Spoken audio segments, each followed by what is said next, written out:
براو خوشکی بەڕێزم، هەر بەڵایەکت توش بوو ئەوە لەبیر نەچێ.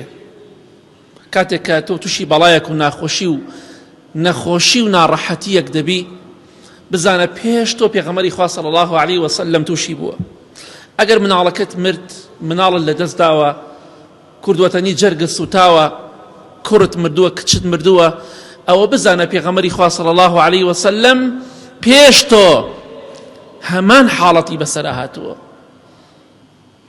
کوڕەکانی هەمووی لەدەستدا، مەرگی هەموویانی بینی، مەرگی کچەکانی خۆی بینی جگە لە فاتیمە.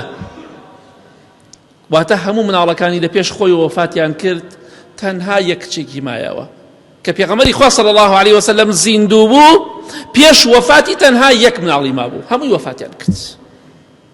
ئەمە بەڵاو مصیبەتێکی ناڕەحەتی و ناخۆشیە. بەڵام خوای گەورە خۆشەویستانی خۆی تووشی دەرد و بەڵاو ناخۆشی دەکات بۆی لە هەموو تاوانێ پاکیان کاتەوە بۆی بیان خاتە بەهەشتەوە.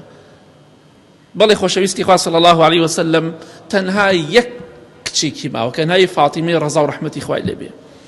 لەولاشەوە لە ئاسمانەوە وەحی بۆ دابەزی، بە جوبرەئیلدا سەلامی خوای پەروەردگاری لەسەر بێ، وتیان ئەی محەممەد صلی الله علیه وسلم یەکەم کەسێک کە لە خانەوادەکەی تۆ وەفاتەکە کچەکەی تۆیە. هەر لە ژیانە پیانوت دوای تۆ کچەکەشت دەمرێت. ئەمە مصیبەتە.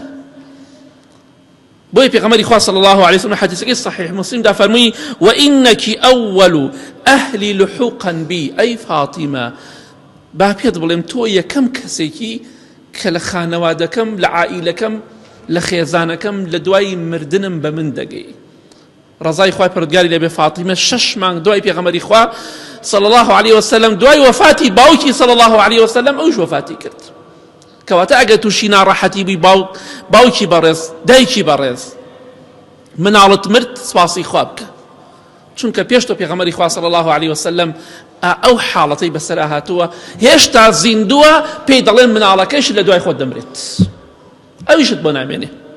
تەواو